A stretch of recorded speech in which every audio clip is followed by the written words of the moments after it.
kualitas jaringan internet di Indonesia itu masih sekitar nomor 2 atau nomor 3 terburuk di Asia Pasifik. Penduduk besar itu blessing. Entrepreneurship itu adalah solusi. Memulai UMKM, bisnis, industri kreatif terkait dengan wisata, kulineri, kemudian produk kreatif, animasi. Ini menjadi langkah yang seharusnya menurut saya perlu menjadi prioritas. Wija, saya itu 30 tahun yang lalu, 20 tahun yang lalu tinggal di Indonesia. Dan orang di Indonesia cerita ke saya, Indonesia is the country of the future. And now you came here 30 years later and tell me the same story. Saya lapor, Mas Anies, sudah ketemu orang yang mirip saya. Oh, siapa? Namanya, bisa share CV-nya. Saya sendiri. Kemudian dia baru terbuka. Tapi men, gajinya cilik loh, sama ini itu. Nggak apa-apa, masuk hitung-hitungan saya. Tenane. Iya, karena merek kalkulator saya adalah idealisme. Seringkali begini, permasalahan utama kebijakan itu bukan hanya kebijakan yang tidak tepat, tapi yang terbesar adalah kebijakan yang disconnect dengan reality. Realitanya seperti ini, kebijakannya menggunakan reality yang lain, ilusi. Ya, kalau kita ingin membersihkan ruang yang kotor, sapunya dulu yang harus dibersihkan.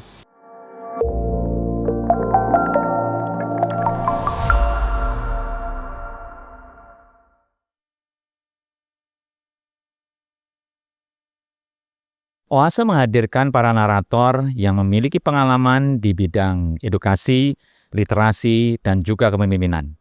Dengan satu visi, berkontribusi pada masa depan Indonesia yang lebih baik. Semoga menginspirasi.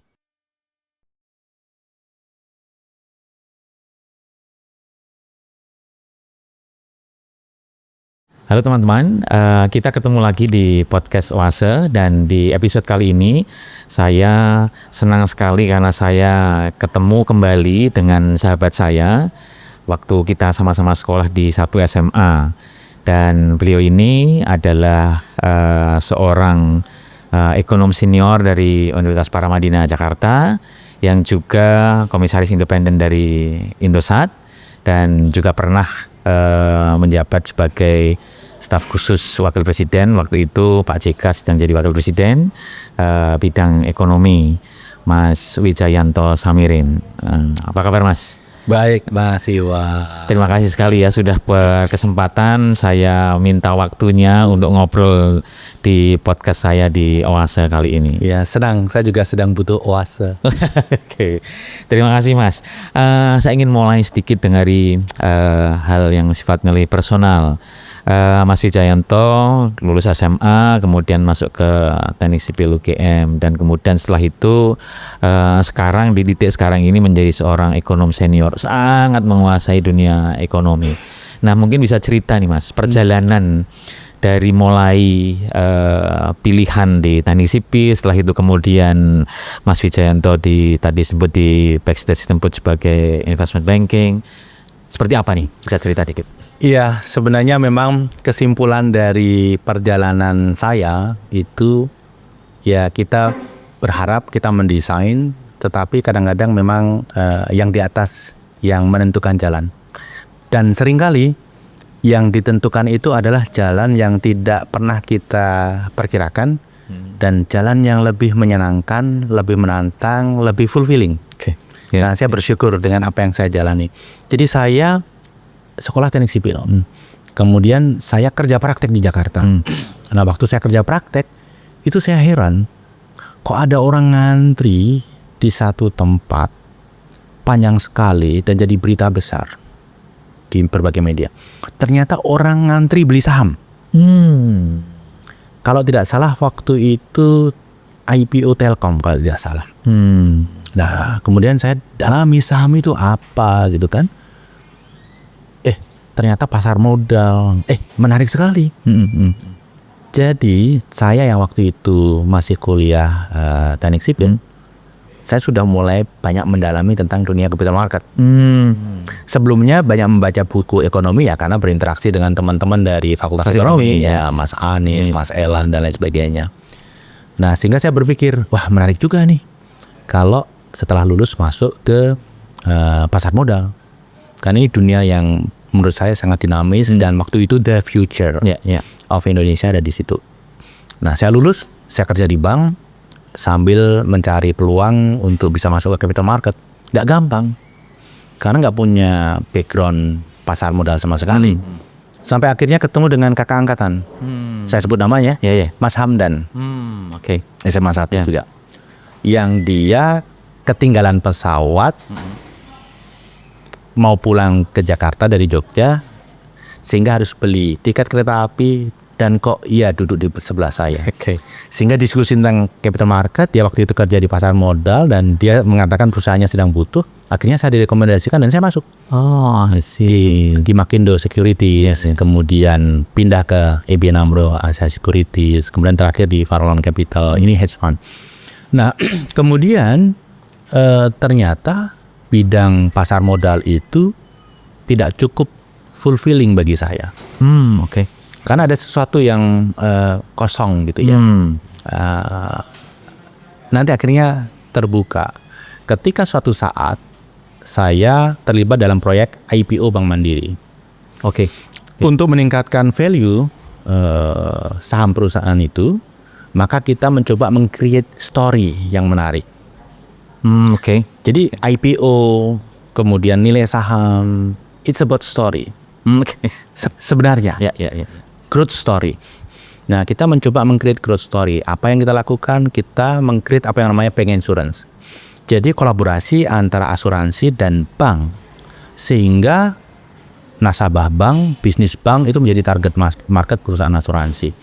Karena bagi perusahaan asuransi yang paling sulit adalah mengidentifikasi klien. Seringkali salah sasaran. Kalau sudah punya captive market lebih enak. Sehingga kita usulkan supaya bikin bank insurance. Saya ditugaskan untuk mencari partner. Saya terbang ke Hong Kong, paparan ke beberapa CEO perusahaan asuransi di sana. Ada satu paparan yang saya tidak pernah bisa lupakan, walaupun ini gagal menarik investor. Saya paparan, saya cerita tentang kondisi ekonomi Indonesia walaupun sedang buruk karena habis krisis. Kemudian saya menutup paparan itu dengan bangga, saya mengatakan, "Sir, Indonesia is the country of the future. If you would like to invest, it is about the right time." Jadi invest sekarang. Kita ini di masa depan ketika masih murah. CEO perusahaan ING tersebut, ING Insurance, itu tepuk tangan sambil ketawa. Dan dia bilang begini, "Wija, kamu bilang Indonesia adalah country of the future. Saya itu 30 tahun yang lalu, 20 tahun yang lalu tinggal di Indonesia. Dan orang di Indonesia cerita ke saya, Indonesia is the country of the future. And now you came here 30 years later and tell me the same story." Dia tersenyum. Paparan selesai, saya keluar dan saya tahu ini gagal. Cuman pertanyaan dari si CEO itu stuck di mindset saya. Kenapa dari dulu kita selalu mengatakan Indonesia is a country of the future dan the future never became today? Saya mulai berpikir masalahnya di mana? Masalahnya di kebijakan, Mas, kebijakan publik. Sehingga saya kemudian berikrar ingin mendalami kebijakan publik, sekolah ke luar negeri, dan kembali untuk bergerak di sektor itu. Nah, alhamdulillah saya dapat beasiswa Fulbright, pergi ke Georgetown mendalami public policy, minornya economic policy, tesisnya tentang pemberantasan korupsi. Karena itu menurut saya isu yang paling krusial masa itu. Nah, ternyata sekarang lebih krusial lagi. Jadi kalau boleh saya bilang bahwa titik-titik milestone tadi itu lebih didorong karena punya pengalaman yang itu terkait langsung dengan situasi dan kondisi bangsa pada waktu itu. Dan ketika CEO tadi mengatakan bahwa 30 tahun lalu sudah mendengarkan, waktu itu tahun 2000-an mungkin ya, Mas 2000-an. Sehingga sekarang kita bicara 25 tahun dari tahun 2000 Mas Wija pertama kali kemudian memutuskan untuk ngambil kuliah public policy tadi itu, situasinya Kalau Mas Wija bandingkan, relatif sama, pergerakannya lebih lambat atau ada percepatan yang Ya, jadi narasi Indonesia the country of the future itu masih relevan sekarang. masih relevan ya? Artinya kita punya prospek. Tapi di sisi lain artinya adalah kita belum berhasilkan mewujudkan potensi. Nah, sehingga setelah selesai kuliah di Georgetown, saya itu sebenarnya berpikir gimana caranya saya bisa terlibat dalam public policy, tapi nggak ketemu karena tidak ada experience. Nah, interview pekerjaan dari Washington DC waktu itu alternatifnya ya masih capital market, Deutsche Bank, kemudian Merrill Lynch, dan saya sudah diterima di 2 tempat itu. Sehingga rencananya setelah selesai saya mampir ke Jakarta sebentar, pamitan teman-teman, kemudian pergi ke Singapura. Singapura ya. Nah, tapi ternyata ketika saya ke Jakarta, kemudian saya diundang oleh teman yang meluncurkan gedung bioskop baru, namanya Blitz Megaplex. Oke, Blitz Megaplex. Nah, saya nonton film perdana, kemudian setelah film selesai, semua orang keluar. Di sebelah saya itu ada majalah Tempo yang kusut. Kenapa habis diduduki? Dan saya udah lama, 2,5 tahun nggak baca majalah Tempo. Sehingga dalam remang-remang itu saya buka majalah Tempo itu. Halaman dalam pertama saya lihat itu ada berita kecil, Anies Baswedan dilantik menjadi rektor Universitas Paramadina. Saya ingat, iya ya, saya punya teman namanya Anies ya, udah lama gak ketemu.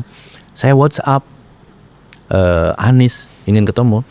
Ketemulah saya di Paramadina, diskusi panjang lebar gitu kan. Walaupun sebelum ketemu Anies itu saya duduk, kemudian saya merasakan nuansa yang lain gitu ya, kampus, lihat anak-anak muda dinamis berdiskusi, teduh, sederhana gitu. Saya terkesan. Nah, kemudian ketemu Anies panjang lebar. Anies bilang, "Nis, ayo Ja, mau nggak jadi wakil rektor? Saya perlu orang yang bisa approach investor untuk investasi, membesarkan kampus." Saya bilang ke Mas Anies, "Mas, saya sudah terlanjur committed dengan Merrill Lynch dan Deutsche Bank di Singapura. Tapi saya janji, saya akan carikan orang yang seperti saya." Nah, keluar dari ruang itu, saya keliling ke teman-teman saya, klien-klien saya di masa lalu, pengusaha-pengusaha. Ternyata ketika saya cerita tentang Paramadina, mereka itu semua excited.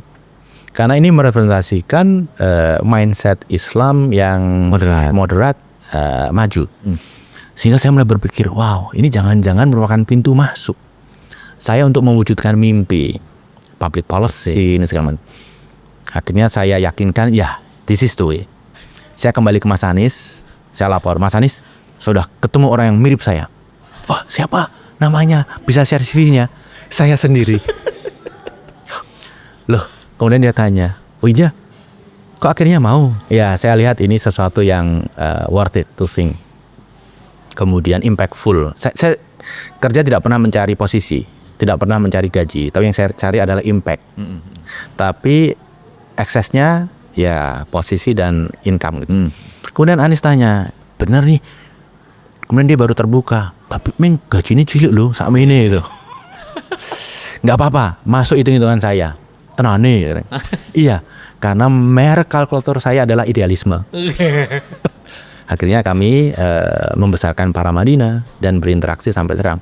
Dan di Paramadina saya membuat Paramadina Public Policy Institute, think tank di bidang public policy, kemudian banyak memberikan advice ke pemerintah, menulis buku, bicara di banyak kesempatan, kenal dengan Pak JK kemudian maju Pilpres sebagai Cawapres, berhasil.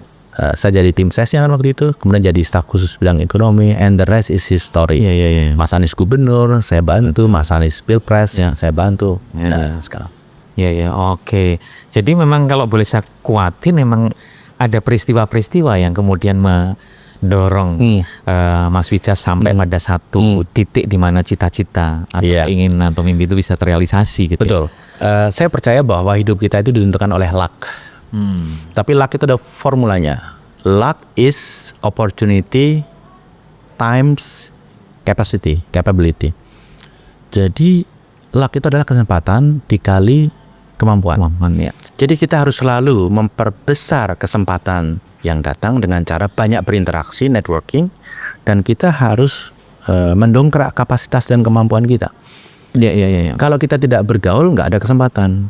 Kalau kita tidak mampu, ada kesempatan tapi kita juga tidak bisa mengambil itu. Jadi ya it's a matter of luck menurut saya. Tapi luck itu bisa initiate, bisa di groom, bisa didesain sebenarnya. Seperti lucknya tadi ketika habis nonton film selesai, terus kemudian ada majalah Tempo dan kemudian dibuka gitu. Nah, luck saya nonton film ada majalah Tempo, tapi kalau saya tidak berjejaring ketika SMA, ketika kuliah, teknik sipil hanya bergaul dengan mahasiswa teknik sipil, tidak bergaul dengan mahasiswa ekonomi, saya nggak kenal Anies Baswedan. Kemudian ketemu Anies Baswedan, dia tidak menawarkan sesuatu ke saya kalau dia tidak melihat saya mampu, gitu. Iya.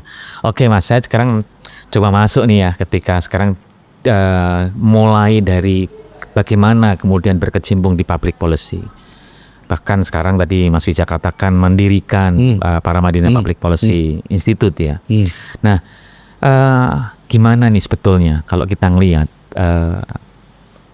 orang kebijakan-kebijakan yang dibuat oleh pemerintah kapanpun itu, kadang-kadang masyarakat itu tidak atau belum bisa menerima. Apakah karena yang mereka rasakan dampak dari kebijakan yang dibuat itu tidak sesuai dengan harapan, ataukah kemudian karena memang pengetahuan yang public policy sendiri itu bagi masyarakat belum nyampe gitu. Ya, kita tidak bisa menyalahkan masyarakat. Oke. Karena mereka adalah resipien dari kebijakan publik gitu ya. Yang bisa kita perbaiki adalah policy making prosesnya. Jadi dimanapun di negara demokrasi, policy making proses itu ada warna politiknya. Jadi tidak bisa serta-merta secara teknokrasi didesain kebijakan dan ini diimplementasikan. Itu hanya bisa di negara otoritarian, gitu ya. Dan di negara demokrasi ada policy making proses, ada proses demokrasi sehingga kadang-kadang kebijakan idealnya A, jadinya A aksen. Jadi ada deviasi. Kalau deviasinya minor nggak masalah. Tapi A-nya itu harus benar. A-nya itu harus didesain dengan teknokrasi yang benar. Ada study, ada fact-nya, ada basisnya, ada analisisnya, kemudian ada datanya, kemudian ada prosesnya. Jadi kebijakan ini apakah piloting dulu, setelah berhasil baru dimasifkan atau apa. Ini semua harus melalui proses yang benar. Jadi A-nya sendiri itu harus benar. Sehingga ketika jadi A aksen itu masih benar. Itu dia kenapa di banyak negara yang proses pengambil kebijakannya itu teknokrasinya benar, seburuk-buruknya kebijakan itu masih baik. Tetapi ada banyak negara di mana A-nya itu sudah salah. Sehingga aksennya itu makin deviasinya makin besar. Sehingga masyarakat yang seharusnya menjadi target utama untuk menikmati kesejahteraan akibat kebijakan itu jadi justru di-neglect. Karena proses teknokrasinya nggak ada, top down, kemudian ada iklim di mana apa yang dikatakan atasan itu selalu benar, kemudian A-nya sudah salah, ada proses politiknya, aksennya makin tidak benar, sehingga kadang-kadang kita melihat ada kebijakan kok tidak menjawab pertanyaan ya. Seringkali begini, permasalahan utama kebijakan itu bukan hanya kebijakan yang tidak tepat, tapi yang terbesar adalah kebijakan yang disconnect dengan reality. Realitanya seperti ini, kebijakannya menggunakan reality yang lain, ilusi, sehingga disconnect. Seringkali tidak menjawab permasalahan, justru memperburuk permasalahan. Memperburuk secara tidak langsung. Misalnya, kebijakan ini mahal, membutuhkan resources. Harus mengurangi banyak resources yang seharusnya bisa digunakan untuk hal lain yang penting, sehingga masyarakat tidak bisa menikmati yang tadinya dia nikmati, karena dipindahkan untuk kebijakan baru yang ini sebenarnya tidak menjawab kebutuhan masyarakat. Nah, ini yang sering kali terjadi. Makanya kita sering mengalami hal-hal yang aneh. Misalnya contoh lokal gitu ya, IMB naik 400%. Ini kan tidak ada fact base-nya, tidak ada teknokrasinya, tidak memandang masyarakat itu mempunyai keterbatasan daya membayar, gitu ya. Sehingga pemerintah daerah perlu banyak pemasukan, ya yang paling gampang adalah menaikkan itu. Sehingga disconnect dengan realitinya masyarakat ya keberatan gitu. Kan kebijakan itu untuk mensejahterakan masyarakat. Ya. Mas Richard ini mengatakan bahwa di negara demokrasi itu elemen politis itu menjadi salah satu faktor dari supaya kebijakan yang A tadi itu bisa muncul. Nah, kalau ngelihat saya coba kaitkan dengan fenomena para pengambil putusan kebijakan-kebijakan yang terlalu syarat dengan politis. Ini menjadi A-nya tadi itu tidak bisa tidak bisa tegak lurus ya, tidak bisa benar-benar kuat, tidak bisa benar-benar bersih itu, sehingga ketika ini dijalankan deviasinya jadi besar, menjadi angkasannya deviasinya jadi cukup besar. Nah, ini yang merugikan masyarakat. Nah, gimana nih faktor politisnya itu bisa, apakah faktor politisnya harus dikurangi ataukah ada faktor lain yang bisa membuat supaya meskipun faktor politisnya itu tetap ada, tapi A-nya tetap bisa berjalan dengan baik? Ketika faktor politis itu terlalu dominan, A-nya nggak perlu. Jadi A-nya itu bisa statement dari seseorang gitu ya, karena secara politis ini menguntungkan banyak pihak, ya ini akhirnya akan jadi kebijakan. Tapi begini juga, perdebatan politis itu belum tentu buruk. Kalau demokrasinya sehat. Kalau perdebatan itu sifatnya ideologis, sifatnya metodologis, targetnya adalah untuk menghasilkan sesuatu yang optimal, itu masih positif. Ideologis, yang pro market mengatakan ini, yang tidak pro market mengatakan ini, itu masih bisa ketemu titik temu. Yang berat itu adalah ketika politik itu diwarnai oleh interest. Jadi perdebatannya itu bukan ideologis, tapi perdebatan kepentingan. Di belakang masing-masing kelompok politik ada investor politik. Dan sebenarnya para politikus hanya menjadi proksi dari para investor politik itu. Apapun yang terjadi, masyarakat akan menjadi korban. Karena yang dibahas adalah bagaimana si investor A atau si investor B itu untung besar. Gitu kan? Mengorbankan kepentingan rakyat seringkali. Nah, ini yang menjadi ekses dari politik berbiaya tinggi. High cost demokrasi. Sehingga kalau orang ingin terlibat dalam proses politik sebagai aktor, maka dia membutuhkan resources. Ya, aktivis, politisi biasanya nggak punya uang. Dia menarik investor yang punya kepentingan. Nah, returnnya apa? Returnnya bagi si investor, kalau yang didukung menang adalah kebijakan yang pro mereka. Padahal yang pro mereka belum tentu pro kepentingan rakyat. Gitu. Atau bisa jadi yang dominan akhirnya dalam bidang politik adalah para pengusaha. Tidak perlu investor politik karena mereka sendiri adalah the investors. Sehingga tendensinya di Indonesia sekarang ini politik kita didominasi oleh para pengusaha. Kemudian ketika aktivis masuk, dia juga aktivis yang di belakangnya ada investor politik. Memang ini perlu satu sesi sendiri untuk membahas bagaimana kita memperbaiki demokrasi dari yang sekarang ini lebih sifatnya simbolis menjadi sesuatu yang substantif. Berpengaruh pada sisi-sisi atau hal-hal yang berkaitan dengan ekonomi masyarakat ya, Mas? Oh, sangat. Bagaimana Mas Wijaya bisa menjelaskan ini dalam satu kerangka berpikir? Ya, yang konkret kita ambil sampel aja sektor pertambangan, mining, gitu ya. Sektor mining itu ada prinsip yang semua orang sudah yakini, ini the right way to do mining dimanapun. ESG, environment, social, governance. Ini adalah prinsip-prinsip yang harus mengemuka sama tingginya dengan prinsip profitability, prinsip bisnis. Nah, tetapi seringkali ESG ini tidak mendapatkan perhatian. Sehingga profitnya tinggi, tapi ekonomi rusak, secara sosial masyarakat dirugikan, korupsi makin buruk. Governance ini terkait dengan masalah korupsi salah satunya. Environment, masalah lingkungan. Sosial, ini masalah bagaimana sustainability budaya, kemudian sustainability kehidupan masyarakat ke depannya.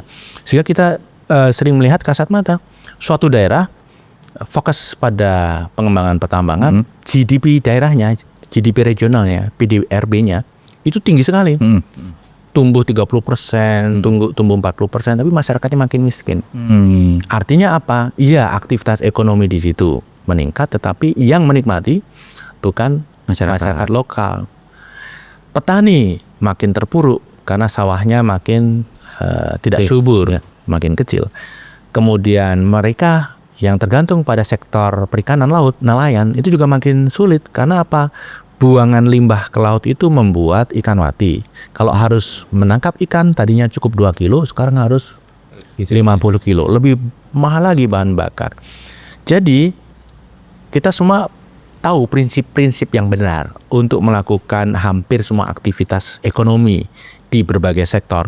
Tetapi ketika interest kelompok tertentu di atas kelompok yang lain, dalam hal ini interest investor politik, maka masyarakat menjadi defenseless, powerless, hidupnya menjadi makin miskin. Maluku Utara misalnya, pertumbuhan ekonominya paling tinggi, tapi kemiskinannya paling tinggi, penganggurannya paling tinggi. Pertanyaan besarnya, lalu siapa yang menikmati ini semua? Simple permasalahannya karena prinsip ESG yang semua orang paham, yang semua orang tahu ini prinsip yang benar, itu sering didiskusikan tetapi jarang direalisasikan. Oke. Dan kalau kita melihat di banyak kasus gitu, tadi nyebut Maluku Utara, apakah itu juga terjadi di banyak wilayah yang mungkin tidak se-ekstrim Maluku Utara, yang ini mengakibatkan bahwa di level nasional pertumbuhan kita tidak bisa sepesat yang kita rencanakan atau kita bayangkan atau kita inginkan begitu, ataukah ada faktor lain, Mas Ija? Ya, jadi Maluku Utara adalah miniatur dari Indonesia, tapi ini miniatur yang sangat ekstrim. Di Indonesia secara umum ketika pemerintah itu tidak berdiri di atas kepentingan masyarakat luas, maka kebijakan-kebijakannya seringkali uncertain. Nah, uncertainty ini buruk bagi bisnis. Sehingga dampaknya ya sektor-sektor yang membutuhkan kepastian berusaha, regulasi yang sederhana, kemudian ekonomi yang tidak berbiaya tinggi, itu menjadi sulit tumbuh. Contohnya adalah manufacture. Sehingga di Indonesia ini ketika kita berbicara investasi yang high quality, sektor teknologi, sektor manufacture, mereka punya banyak pilihan di dunia. Nah, kalau Indonesia tidak kondusif, ya mereka pindah atau pilih tempat lain. Negara tetangga yang sering kita bahas adalah Malaysia, Thailand, dan Vietnam terutama. Ini untuk sektor yang membutuhkan efisiensi. Nah, ketika mereka pergi ke negara lain, yang kita alami di Indonesia adalah deindustrialisasi, di mana peran industri manufacture bagi ekonomi itu turun terus. Dari tadinya 31% sekitar 15 tahun yang lalu, sekarang menjadi hanya 18%. Menyusut. Padahal sektor manufacture ini sektor yang menciptakan banyak lapangan kerja yang berkualitas. Ini adalah sektor yang supply chain-nya panjang, dalam setiap transaksi di supply chain itu ada pajak yang dibayarkan kepada pemerintah. Tidak hanya lapangan kerja yang diciptakan. Itu dia kenapa kita melihat pertumbuhan ekonomi tinggi kok mencari pekerjaan sulit. Sama seperti Maluku Utara, karena pertumbuhan itu didorong, pilar utamanya adalah sektor sumber daya alam. Yang ini capital intensif. Di Indonesia juga begitu. Sektor yang mendorong pertumbuhan cukup dominan adalah sektor yang terkait komoditi. Yang ini adalah capital intensif. Sehingga kalau Mas Iwan amati, sekitar 10 tahun yang lalu 1% pertumbuhan ekonomi itu menciptakan 500.000 lapangan kerja. Sekarang 300.000 atau 250.000. Separuhnya. Karena makin capital intensif. Khususnya makin commodity base. Kalau Mas Iwan punya tambang nikel, batu bara, untuk melipat gandakan produksi tidak merekrut lebih banyak orang. Cukup membeli alat yang lebih besar gitu untuk meningkatkan efisiensi. Ya. Mas Yuji, kalau melihat begitu, tadi nyebut negara Malaysia, nyebut Thailand, kita nyebut Vietnam. Apakah penduduk kita yang besar ini itu merupakan kutukan? Ya. Jadi begini, penduduk besar itu blessing. Kenapa kita punya captive market? Kenapa perusahaan-perusahaan Cina itu berjaya di luar negeri, di pasar internasional? Karena mereka punya captive market di dalam negeri. Saya kasih contoh konkret. Kalau kita berbicara infrastruktur telekomunikasi, hampir 90% di dunia ini dikuasai oleh 2 perusahaan. Ini yang baru ya. ZTE dan Huawei. Dua-duanya China. Kenapa mereka bisa begitu kompetitif di dunia internasional? Apa yang membiayai investasi mereka? Ya, yang pertama mereka memang melakukan copy and improve, ya. Jadi mencontoh dari apa yang dilakukan negara lain, kemudian diimprove. Tetapi yang lebih dari itu mereka punya captive market. Misalnya ZTE itu BUMN, Huawei itu swasta. Tapi menariknya pasar Cina itu dibagi 2. 40% untuk ZTE, 60% untuk Huawei. Aneh kan? Bukan BUMN yang dibesarkan, tapi justru swasta ya. Sehingga mereka punya captive market, sudah ada profit yang mereka secure, sehingga dominasi di pasar luar negeri itu seperti bonus aja. Mereka bisa main harga, mereka bisa nafasnya panjang, sehingga gradually Huawei, ZTE ini dominan. Di Indonesia, kalau kita berbicara, saya kebetulan di Indosat ya. Kalau kita berbicara investasi yang efisien, ya semua infrastruktur telco pakai Huawei atau ZTE aja. Cuman beberapa perusahaan telco itu ingin meminimalisir risiko. Sehingga ada sebagian yang menggunakan produk lain, Ericsson, Nokia gitu. Jadi mereka eksis karena perusahaan-perusahaan ingin melakukan diversifikasi risiko. Kalau hanya fokus kepada competitiveness, semua lari ke Cina. Jadi ini menggambarkan populasi yang besar itu adalah sebenarnya opportunity.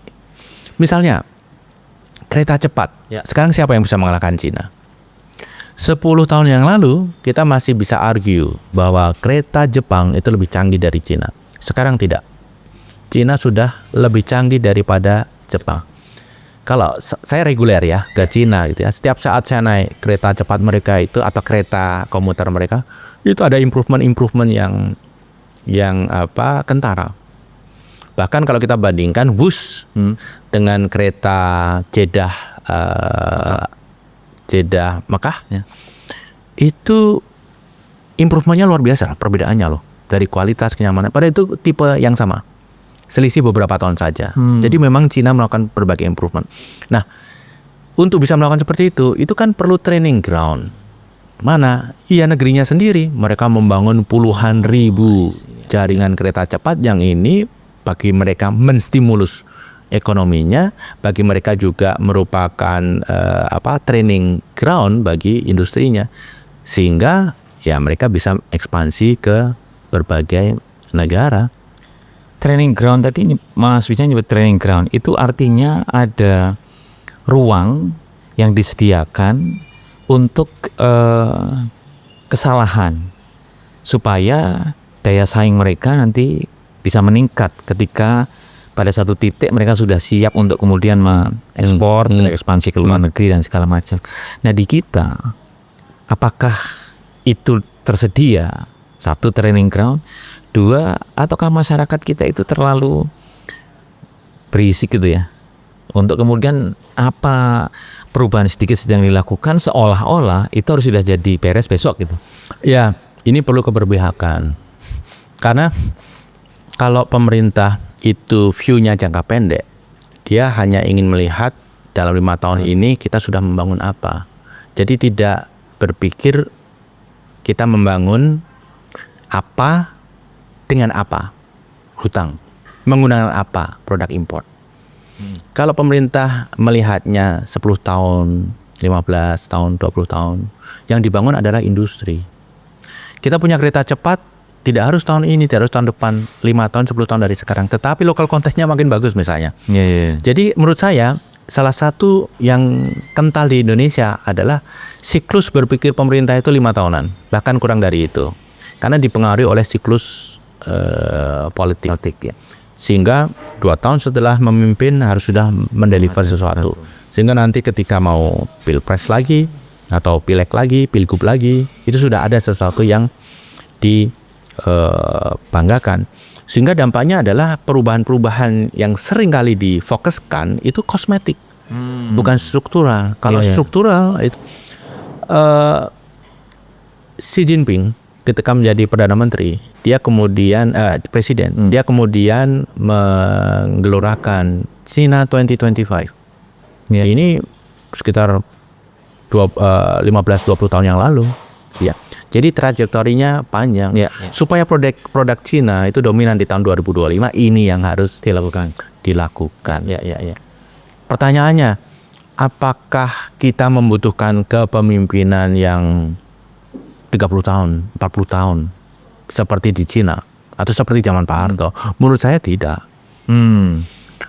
Kalau kebijakan itu bagus desainnya, mendatangkan manfaat, pasti pemimpin yang mengganti itu tidak akan mengakhiri, tidak akan mengganti. Kan ini bagus kok. Kalau dia mengganti maka masyarakat yang teriak-teriak. Sehingga salah satu cara di Indonesia suatu program itu bisa berjalan jangka panjang, menurut saya desainnya harus benar. Menurut saya masyarakat harus menerima manfaat yang konkret.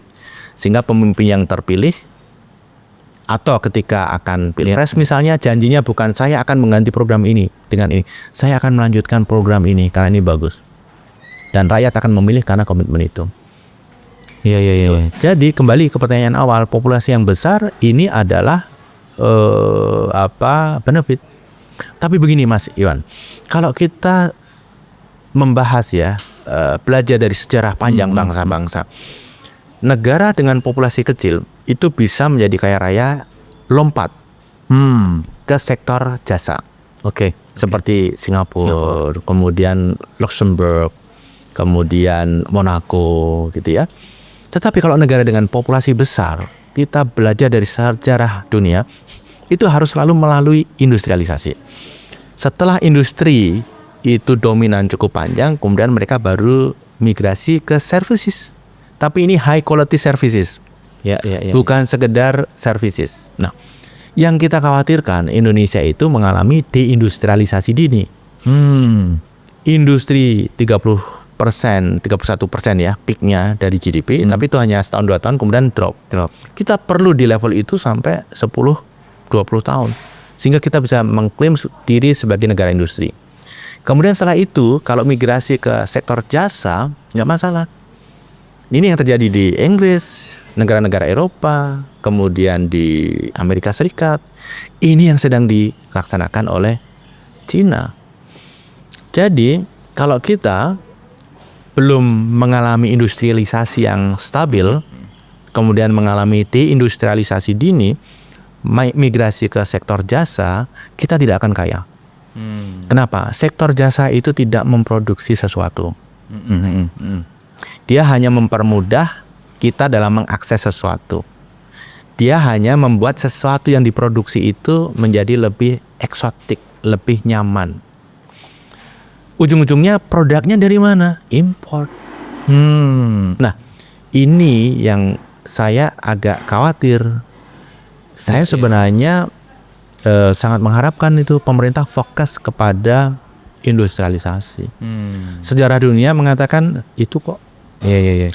Kalau kita belum menjadi advance ekonomi, kemudian masuk ke services kita itu low quality. Low quality, yang dibayar murah jadinya. Nah, services yang di-create oleh Amerika itu apa sih?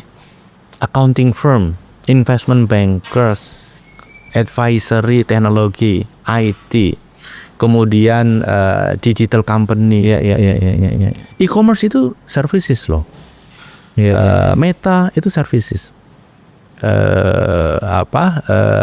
Google, Alphabet itu services. Itu hanya bisa dicapai ketika ekonomi suatu negara sudah advance. Kalau belum, services yang di-create adalah warung, rumah makan, kafe. Yang ini tidak tradable, non tradable. Tidak bisa kita jual ke luar negeri. Iya. Sehingga trade balance kita tidak bisa terdongkrak lebih tinggi surplusnya. Dampaknya ya kalau kita tergantung terhadap import, rupiah akan melemah. Iya. Oke Mas, jadi saya mencoba masuk begitu ya ke tadi daya saing, terus kemudian kita bicara bahwa layanan industrinya. Saya tiba saja teringat Saudi Arabia. Mereka punya visi 2030 yang sudah dicanangkan 10 tahun yang mencoba mengganti, mensubstitusi natural resources mereka dalam hal minyak diganti ke layanan wisata dengan membangun berbagai macam infrastruktur yang kalau menurut Mas Wijatiti menjadi lebih mudah, lebih nyaman dan segala macam. Itu bisa dijadikan satu contoh bahwa high quality services itu harus dimulai ketika kita sudah sampai pada satu advance ekonomi. Kita memasukkan Uni Emirat Arab, kemudian Qatar, Arab Saudi itu negara dengan penduduk kecil, ya betul. Karena kita tidak bisa menghidupi demikian banyak populasi dengan services. Karena services itu tidak meng-create terlalu banyak kerjaan. Ya. Itu. Memang kita melihat menarik, Mas. Dulu yang rame itu Colombo, Sri Lanka. Kemudian juga Karachi, bukan Karachi ya, satu kota di Pakistan. Ketika waktu itu daya jelajah pesawat terbang masih pendek.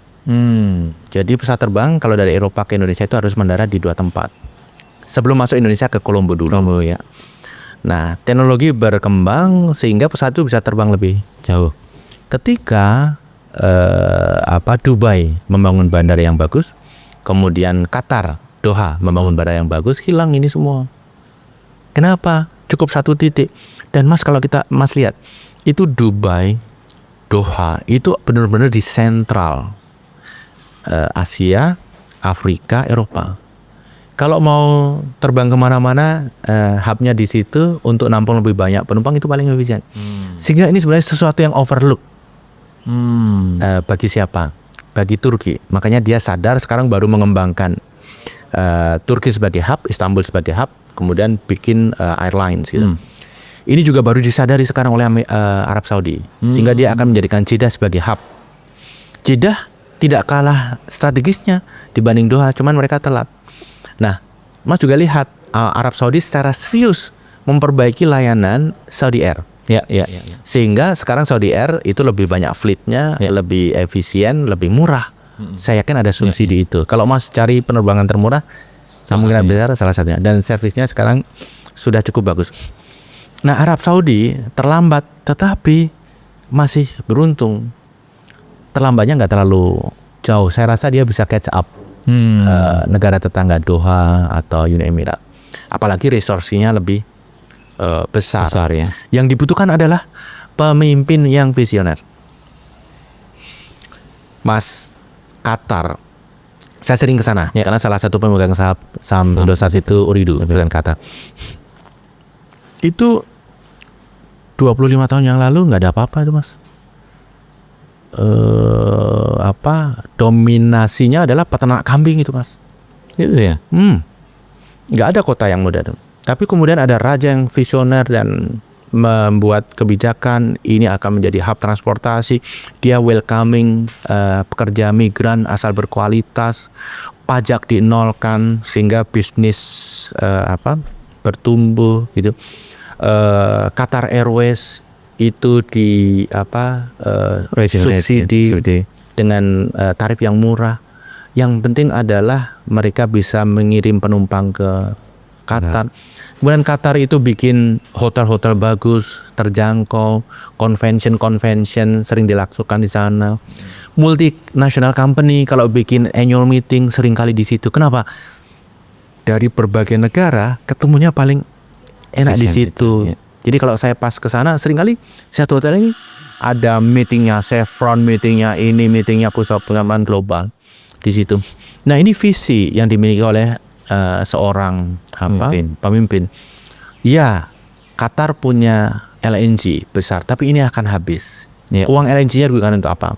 Untuk membangun sektor jasa. Arab Saudi juga melakukan hal yang sama. Sehingga kalau kita lihat sejak sekian 10-15 tahun yang lalu haji dan umroh itu di bawah Kementerian Pariwisata. Jadi bagi mereka ini adalah sumber income. Bagi kita ibadah. Salah? Tidak. Tidak salah ya. Karena wisata itu kemudian mindsetnya adalah membuat ini efisien, membuat ini nyaman gitu.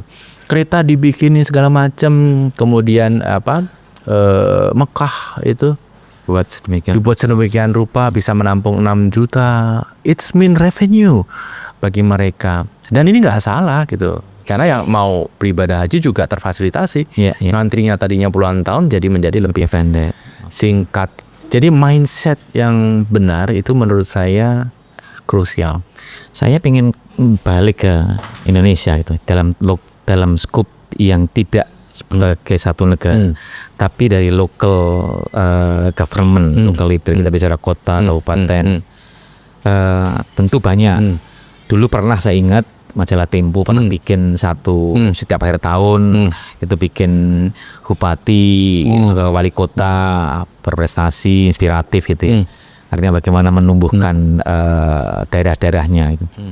Sekarang saya kok tidak melihat narasi yang muncul terhadap bupati dan wali kota, kabupaten kota begitu. Itu berita ketika mereka tangkap OTT ini dan segala macam. Nah, Mas Wijaya juga sangat paham bagaimana korupsi karena tadi menulis buku tentang anti korupsi tadi itu. Nah ini gimana Mas Wijaya mensinkronkan gitu ya antara bagaimana kita mendorong supaya bupati wakil bupati itu punya vision yang panjang, visi yang panjang bagi pengembangan daerahnya, dan kemudian di satu sisi mereka tidak tergoda dalam kaitannya jangka pendek. Kalau saya melihat korupsi kan nggak tahu, saya nanti Mas Wijaya mungkin bisa cerita apakah korupsi itu kan pemikiran atau kepentingan jangka pendek yang kemudian mereka ambil secara pengen cepat sampai dan segala macam. Ini gimana Mas Wijaya? Ya ini menarik. Saya akan pinjam studi yang dilakukan oleh teman saya Sukardi Rinakit. Dia memantau pilkada-pilkada di Indonesia dan kesimpulan dia untuk terpilih menjadi bupati, gubernur, wali kota itu ada 2 rute. Menjadi korup sekalian, bermain uang, atau menjadi bersih sekalian, berprestasi sehingga dia dicintai rakyatnya, sehingga dia populer. Jadi ini pilihan-pilihan yang kalau yang nanggung biasanya nggak menang. Atau kalau bupati nggak terpilih lagi. Nah ini menjadi 2 rute ini. Nah sayangnya banyak yang mengharapkan rute yang gampang, main uang, sehingga yang dibutuhkan adalah political investors. Padahal Mas, kalau menggunakan cara kreatif ini bisa juga potensinya luar biasa. Nah ngomongin inovasi di daerah ya, sekarang memang agak neglected inovasi di daerah itu. Karena itu tadi makin banyak kepala daerah yang menggunakan cara yang ekstrim tadi, money politik untuk menang. Kemudian yang kedua, sosial media ini sangat dominan di Indonesia. Semua orang mengakses dan dia bisa masuk ke ranah private kan, ke handphone kita. Sehingga banyak tokoh di Indonesia itu tergila-gila dengan pencitraan. Oke. Karena untuk terpilih yang penting citra. Sehingga kita terkaget-kaget. Banyak tokoh yang kemudian akhirnya terbongkar. Oh ternyata, begitu ya. Sehingga menurut saya memang prosesnya panjang ya untuk migrasi ke sana. Perlu edukasi kepada masyarakat, khususnya anak muda, supaya kritis terhadap informasi yang mereka terima di sosial media. Dan perlu kita dorong inovasi kreatif Pemda. Mas, kita ambil contoh Jogja. Tapi gini, Pemda kabupaten itu tidak bisa berdiri sendiri. Oke. Misalnya tadi kita sempat mendiskusikan Gunung Kidul. Ya. Gunung Kidul itu ketika kita masih SD SMP dulu kan terkenal daerah minus, kering. Kebun singkong. Kalau orang dari Gunung Kidul itu pengakuannya agak malu-malu karena daerah miskin, kemudian banyak, mohon maaf ya, asisten rumah tangga dari sana, banyak tukang becak dari sana di Jogja waktu itu. Tapi sekarang kalau kita lihat di sana, ini menjadi magnet wisata luar biasa. Betul. Bagi DIY bahkan. Kemudian banyak pengusaha dari sana, travel, pengusaha hotel, makanan, naik kasta. Orang sekarang mengaku dirinya dari Gunung Kidul itu dengan kepala tegak, mata berbinar, dan mulut tersenyum. Mereka bangga. Nah, ini kan wujud dari inovasi daerah. Apa itu? Mendorong, membiarkan, memfasilitasi kreativitas masyarakat, pengusaha untuk meng-create destinasi wisata baru. Tetapi Pemda memang harus memfasilitasi dan menjaga. Misalnya, jangan sampai overcrowd. Jangan sampai sampah dibuang di mana-mana. Jangan sampai premanisme muncul. Karena seperti yang terjadi di Grojogan Sewu, Tawangmangu, itu dulu rame, keindahannya tidak surut, tapi turisnya menghilang. Kenapa? Setiap titik itu banyak preman ngutipin uang dari turis domestik maupun asing, sehingga ini pergi. Nah, tugas pemerintah adalah memastikan inovasi itu terlindungi. Tapi pemerintah Kabupaten Gunung Kidul tidak bisa berdiri sendiri. Harus provinsi juga terlibat, nasional juga terlibat. Kenapa? Untuk bisa ke sana mereka harus ada penerbangan, mereka harus pakai kereta api ke Jogja, mereka butuh tinggal di Jogja, mereka butuh kenyamanan. Jogja harus bebas sampah, Jogja harus aman, transportasinya teratur, public transportnya oke, hotelnya tersedia dengan kualitas yang bagus, keamanannya. Jadi satu kabupaten bisa melakukan inovasi, tetapi kalau tidak didukung oleh inovasi kabupaten sekitarnya atau inovasi pemerintah provinsi dalam satu level inovasi pemerintah pusat, dia tidak akan kemana-mana. I see. Potensi pertumbuhannya terbatas sekali. Orang dari Jakarta, dari luar negeri sulit mengakses. Mereka tahu tapi sulit mengakses, tidak datang. Yang datang adalah turis-turis sekitar yang dari sisi kemampuan daya beli sangat terbatas, sehingga ini akan menjadi destinasi lokal. Padahal berpotensi menjadi destinasi internasional. Mas, saya nggak nyombong, saya sudah ke 43 negara. Saya kunjungi beberapa spot-spot menarik. Kalau saya datang itu bukan sebagai turis, sebagai observer ya. Mendatangi destinasi wisata juga cenderung mengobserv. Daya tarik tempat di Indonesia itu gak kalah, Mas. Jauh, Mas. Dari di banyak negara itu. Hanya di sana itu experience dari pertama kali datang sampai tujuan itu terjaga. Aksesibilitas, fasilitas. Yang konkret aja misalnya, mohon maaf, toilet. Toiletnya bersih, ini.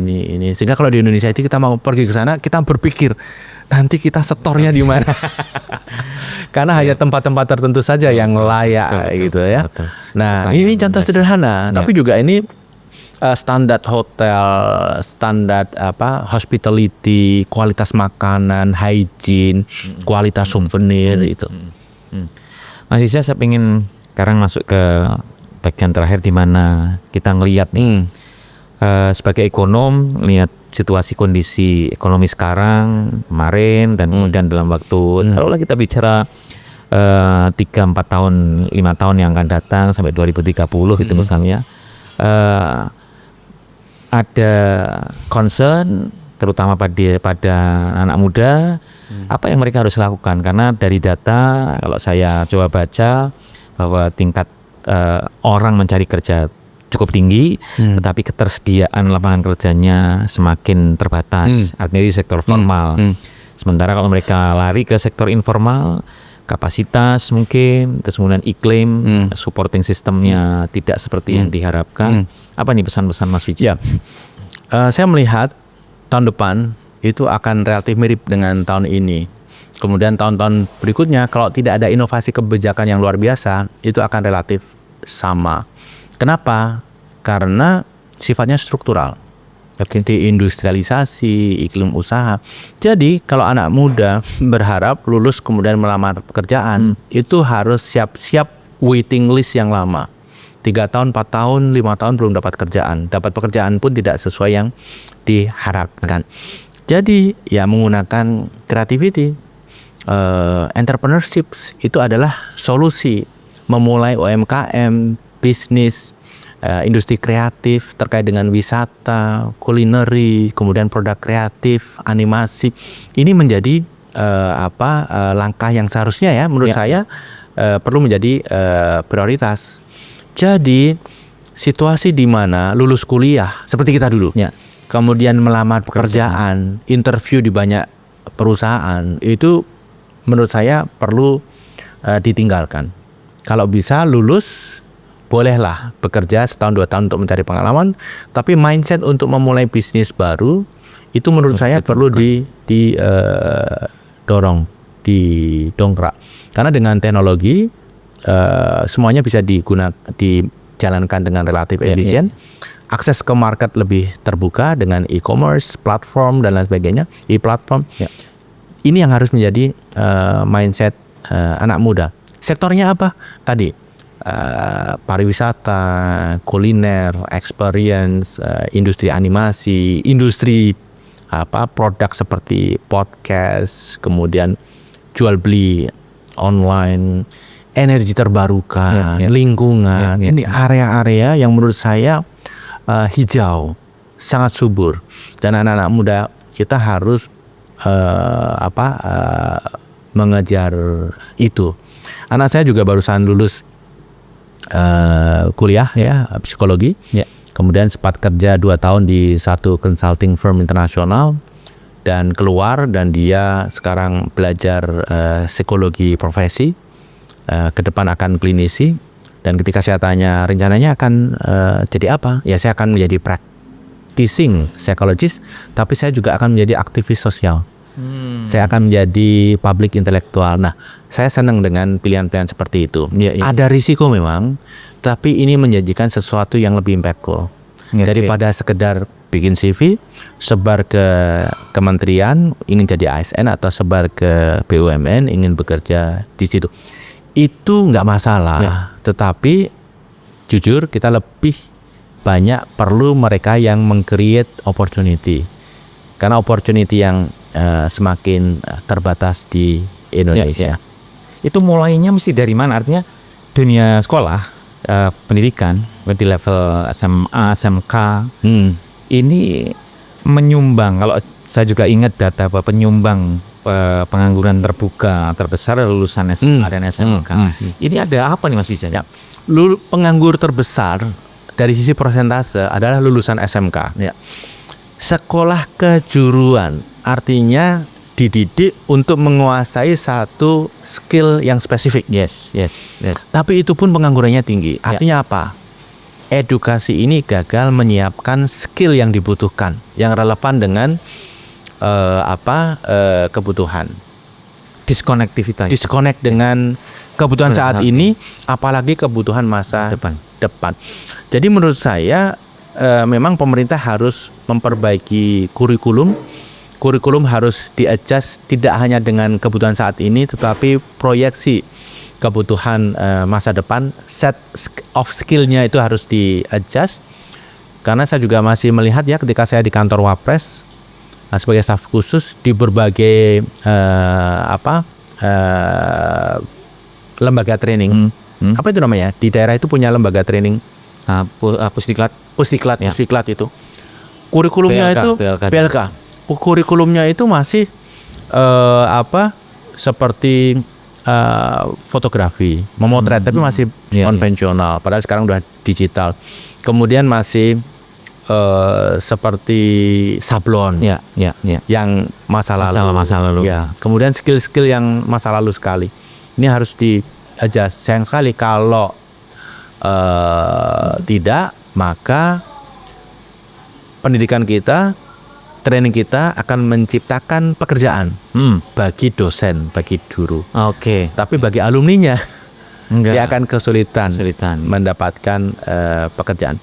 Dan menurut saya bagi anak-anak yang muda-muda, menurut saya sekarang kan belajar bisa dari manapun ya, YouTube atau harus mengeduket diri untuk lebih connect dengan dunia saat ini dan dengan dunia masa mendatang. Iya.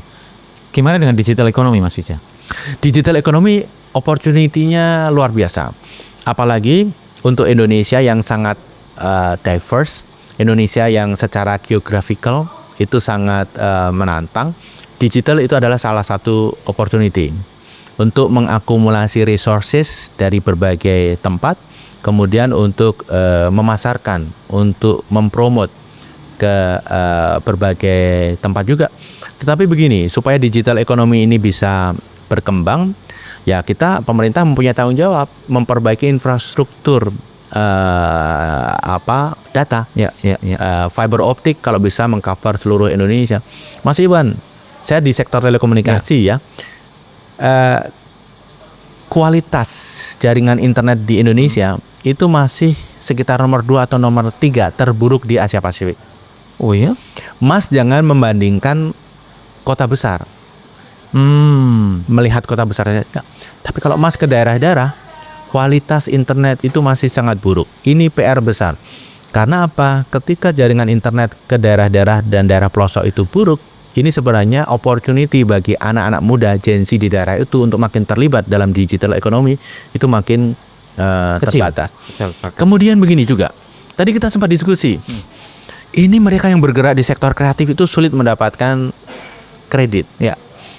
Kalau di luar negeri, sektor-sektor kreatif kayak gini dananya dari private equity. Ya. Tetapi di Indonesia karena size-nya kecil, private equity tidak tertarik kan? Ya. Nah, sehingga memang pemerintah harus turun tangan. Saya mengapresiasi ketika Kementerian Ekonomi Kreatif itu berencana mengeluarkan KUR, kredit usaha rakyat untuk sektor kreatif, yang diharapkan ini bisa mendorong pertumbuhan. KUR akan disubsidi bunganya lebih rendah. Ya. Kemudian yang melempar adalah bank.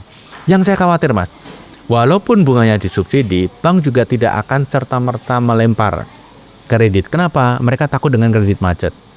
Kalau ekonomi konvensional, mereka bisa memberikan kolateral. Ya. Tapi bagaimana dengan industri kreatif? Kan yang dikolateralkan ide, gagasan, property right. Ya. Bank tidak bisa menerima. Kalau di Amerika negara maju kan private equity, mereka sudah terbiasa bermain dengan risiko, high risk high return.